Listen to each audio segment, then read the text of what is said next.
Yo, what up? So today I want to talk about imposter syndrome because I've been trying to do a lot of new things lately, and I know a couple friends who have also been trying to do a lot of new things lately. So I want to talk about imposter syndrome today and a strategy that I kind of came up with to overcome it and just share my thoughts slash processes slash experience with y'all. So what is imposter syndrome? If you really think about it, imposter syndrome really just comes down to a lack of confidence.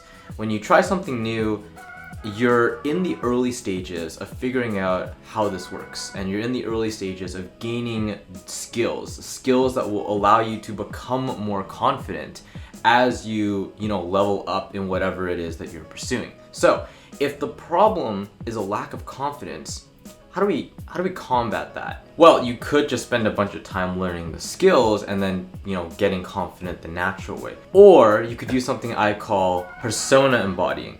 Now, let me explain what that is. Persona embodying, it's something that I kind of made up, but in essence, you pick someone that you look up to that is an expert or is, at a higher level than you in whatever skill you're pursuing, and you assume that you are them.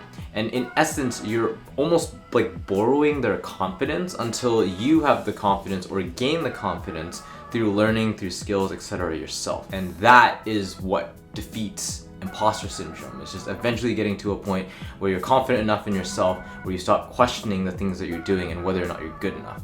So let me break down persona embodying and use a couple of examples to better describe it. So the first thing that you gotta do is pick someone that you really look up to specifically for a certain skill or hobby. So this could be something like a coworker if you're uncertain about the new job that you just landed or the new position that you just transferred to. This could be some high-level athlete. This could be a dance performer if, let's say, you want to get into dance as a new hobby. Just pick someone specific to the skill or hobby that you want to learn. The second thing that you want to do is whenever you question yourself, you want to assume that you are them. And you want to do this so that you can borrow their confidence and say, hey, I might not know how to do this now, but it's okay, I'll figure this out. So a really quick example is, let's say you transferred jobs and you have people at work that are more senior than you and they seem really confident. They seem like the type of people that have it all figured out.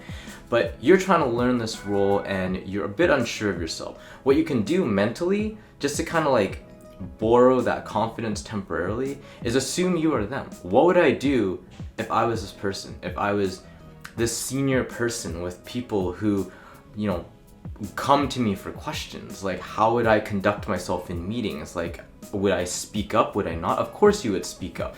So that's the kind of dynamic that I've learned to play with in my role, because I recently transitioned jobs to be a product manager. So that's step number 2. You want to borrow their confidence and you want to almost put on their persona whenever you question yourself to better help navigate the decisions and the thoughts that you have.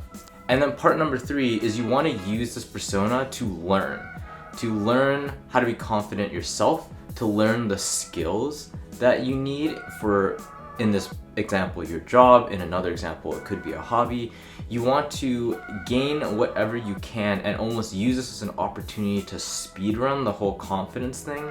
And then once you have the skills, you can drop the persona and create like your own persona, right? Like it's almost like, if you want to really get metaphysical about it, you're almost like merging the two personas together as you try to figure yourself out, and you're almost discovering yourself and trying to figure out what makes you unique in, for example, this job. So those are the kind of 3 steps that I've kind of deconstructed this down to in terms of persona embodying.